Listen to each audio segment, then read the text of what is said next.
गिरिडीह बोड़ो स्थित नवनिर्मित Indian medical association भवन का हुआ उद्घाटन। स्टेट अध्यक्ष doctor Arun Kumar Singh, state coordinator doctor Ajay Kumar Singh, सचिव डॉक्टर प्रदीप कुमार सिंह, आईएमए गिरिडीह अध्यक्ष डॉक्टर विद्याभूषण, आईएमए महिला विंग अध्यक्ष डॉक्टर अमित राय ने संयुक्त रूप से फीता काटकर नवनिर्मित भवन का उद्घाटन किया।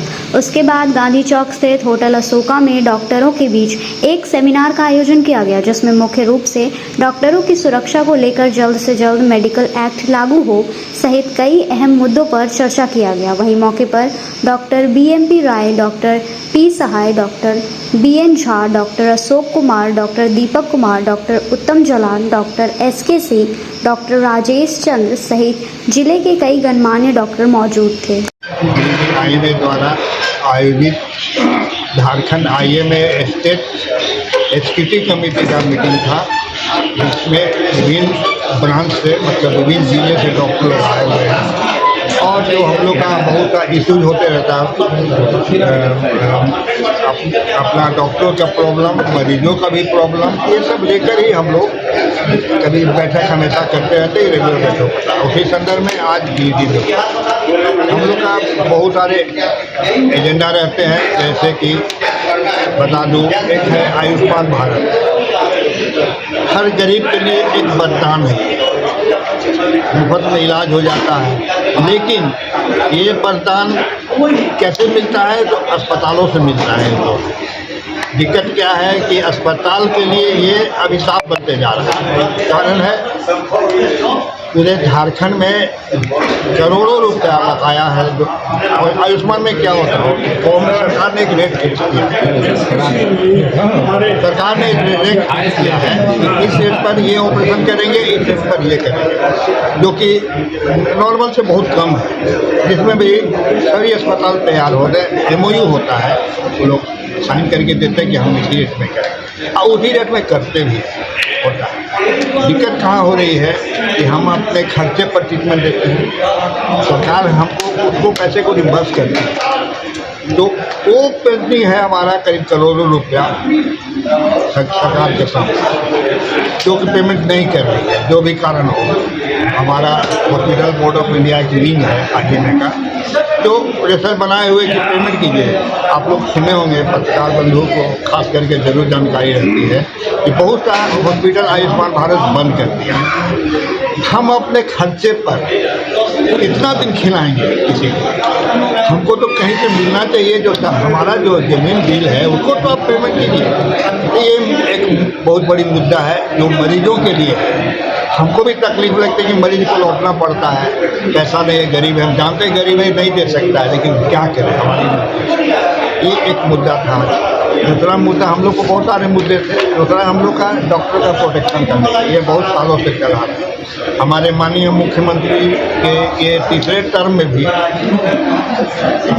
रखा गया है, जो विधानसभा से पास होता है। ये विधानसभा के पटल पर रखा गया, लेकिन नहीं पास हो पाया।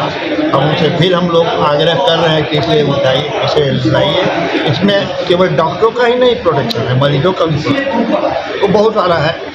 उसमें हम लोग का एक क्लिनिकल एस्टेब्लिशमेंट एक्ट है। छोटी छोटी चीज़ के लिए हम लोग को प्रताड़ित किया जाता है।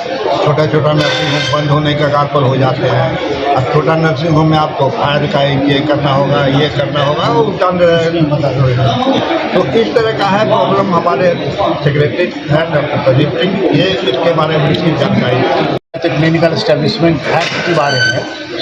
तो इसमें मैं शुरू कर दूं कि जब हमारे तत्कालीन मुख्य सचिव डॉक्टर डीके तिवारी थे, उन्होंने इसमें एक बैठक की थी, हाई लेवल बैठक, जिसमें सारे राज्य स्तरीय पदाधिकारी को उन्होंने बताया था। उनका ये रिमार्क्स था, वो स्वास्थ्य सचिव हों या कार्मिक सचिव हों, सारे लोगों को कहा, उनके द्वारा बताया गया कि मैं तो चाहता हूँ कि इसको तुरंत लागू किया जाए, क्योंकि जो इलाज 5 लाख में मेरा होता होगा, मैं एक छोटे से अस्पताल में मोराबादी में जाता हूँ और 10,000 में मेरा इलाज हो जाता है।